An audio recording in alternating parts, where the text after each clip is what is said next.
da Ecoval Leasing pagou mais de 11 milhões de reais de imposto sobre serviço aos cofres de São Paulo. A CPI investiga suspeitas de fraudes e sonegação fiscal por parte de empresas de leasing, factory e franchise que atuam na capital. A CPI já devolveu aos cofres da prefeitura cerca de 400 milhões de reais. Isso é a população, porque o que é o vereador? É o representante da população, ou seja, é a população falando: eu não aceito mais esse tipo de impunidade. Por que será que não se paga aquilo que se deve? Por que será que se deve tanto? É uma alegria muito grande a gente poder ter vencido isso e quebrar o paradigma de que bancos não são investigados.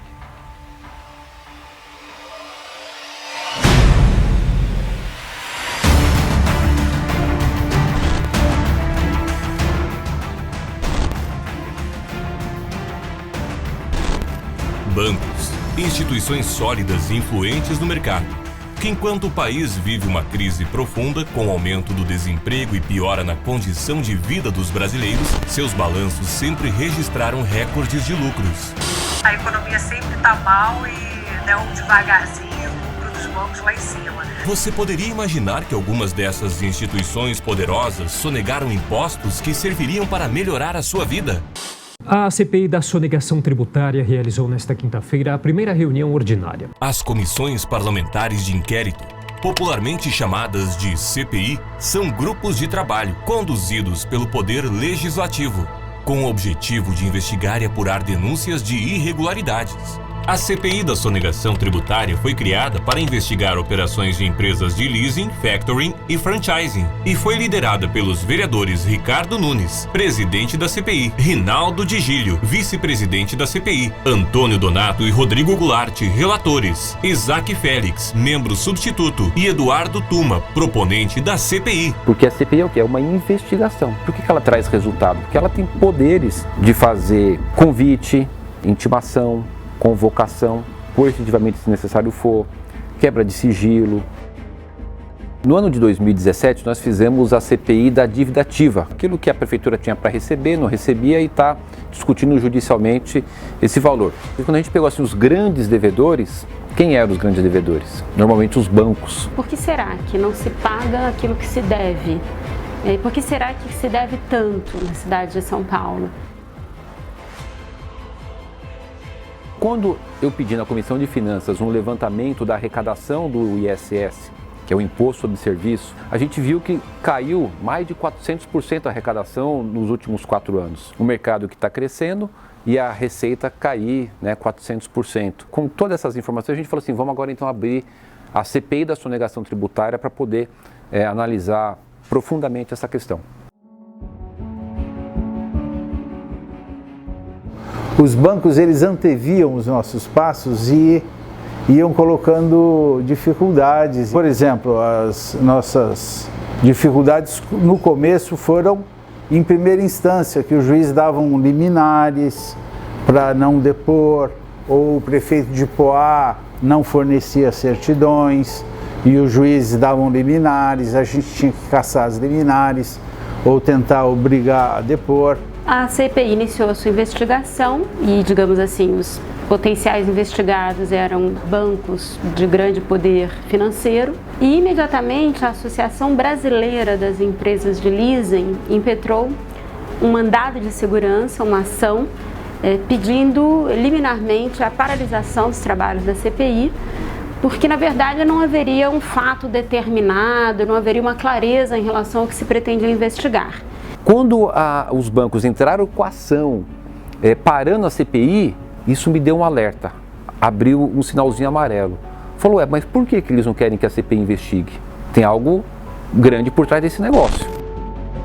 E aí, nesse período que a CPI ficou paralisada por conta de uma decisão judicial, na minha empresa nós tínhamos contratos de consórcio e de leasing com o Itaú. Quando eu peguei o contrato de leasing do Itaú, tinha lá 3 quadrinhos. Quadradinho número 1, Itaú Leasing. Quadradinho número 2, Itaú Card. Quadradinho número 3, de bens leasing. Todos do grupo Itaú e todos com endereço em Poá. Eu falei, mas como que o contrato é em Poá? Se eu tenho toda a relação, toda a minha contratação, todas as coisas que a minha empresa, não é de ninguém, é da minha empresa, fez com o Itaú, foi aqui em São Paulo. Aí que eu falei, poxa, vamos observar que eles devem ter alguma situação de simulação de endereço. A simulação de endereço é o quê? É um termo técnico que a gente usa de simulação para fraudar. Você está com o endereço real no local e você simula que o seu endereço é em outro local. Depois de ser suspensa judicialmente, CPI da sonegação tributária retoma atividades.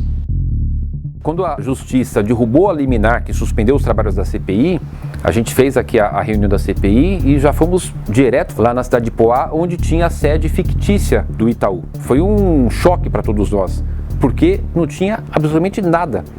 Tudo vazio, com as luzes apagadas.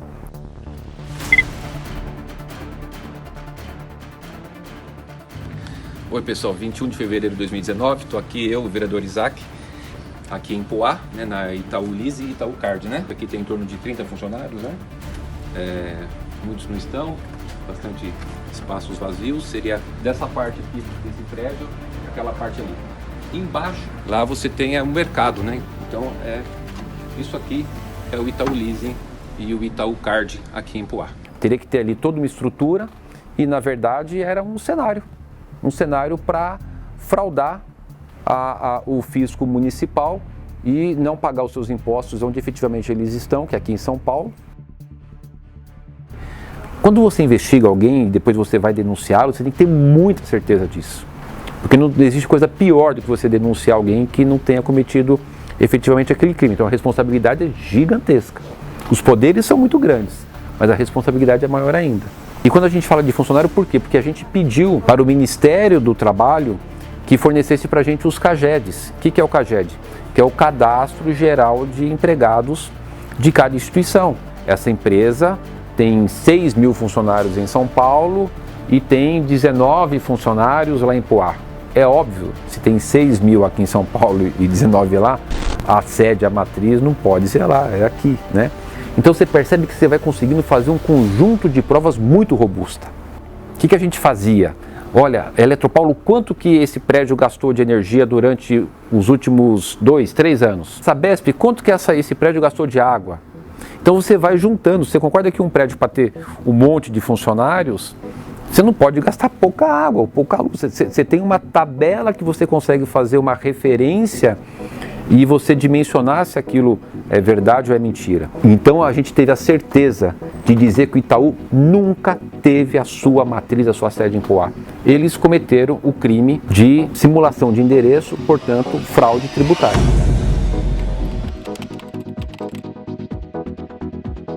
Aquelas pessoas que são mais humildes, os funcionários que não são de alto escalão, quando eles vinham aqui fazer os seus depoimentos, era muito interessante, porque você via ali a verdade. Veio um rapaz aqui do Safra, e que realmente era um dos escolhidos para ficar lá naquela unidade em Poá, né? E aí eu falei para ele, conta para mim, você pegava o ônibus e ia trabalhar. Chegando lá, como é que era? Quando você chegava no local, o que era a porta de entrada no local? A partir de 2014, é porque teve mudanças no prédio. A partir de 2014, você chega lá, tinha 2 portas, aquelas portas de levantar como se fossem portas de bar. Igual a porta de bar de levantar. Isso, uma de cada lado e uma portinha no meio.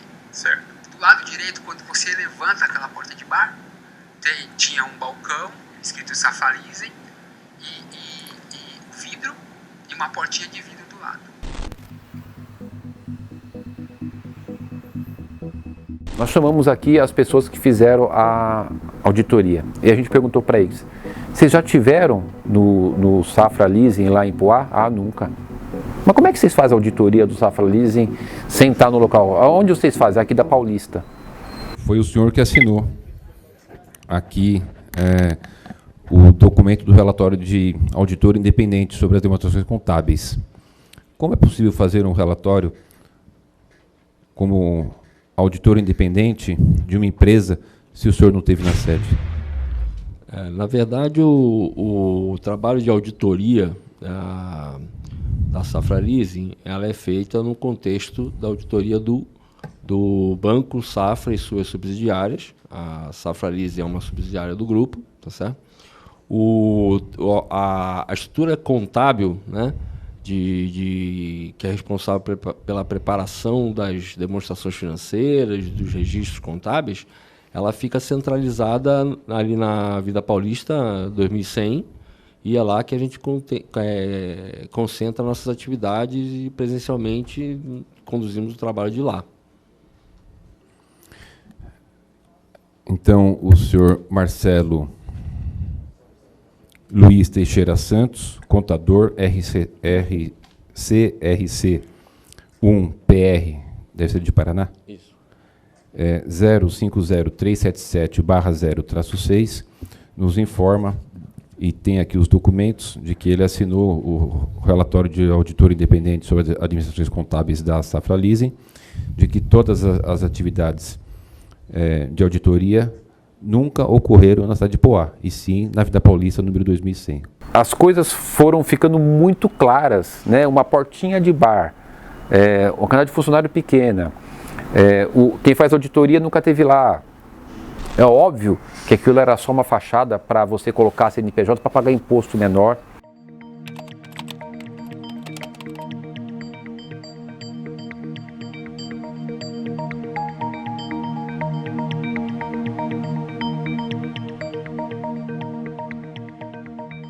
Foi a condução coercitiva do presidente do Santander. Isso ninguém acreditava que fosse possível, porque era importante para demonstrar que estava havendo contradição nos depoimentos dos diretores do Santander, que essa contradição fosse suprimida pelo próprio depoimento do presidente. As provas já eram muito robustas. A gente já tinha visto a diligência no local que não existia lá.